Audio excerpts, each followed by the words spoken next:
Herkese merhabalar arkadaşlar, kanalımıza ve yeni videomuza hoş geldiniz. Yine yepyeni bir videoyla karşınızdayız.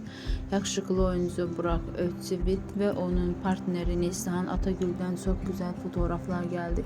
Yeni gelen kareleri sizlerle paylaşıyoruz. Siz de kanalımıza abone olmayı, videomuzu beğenmeyi unutmayın. İyi seyirler, hoşça kalın, bizimle kalın.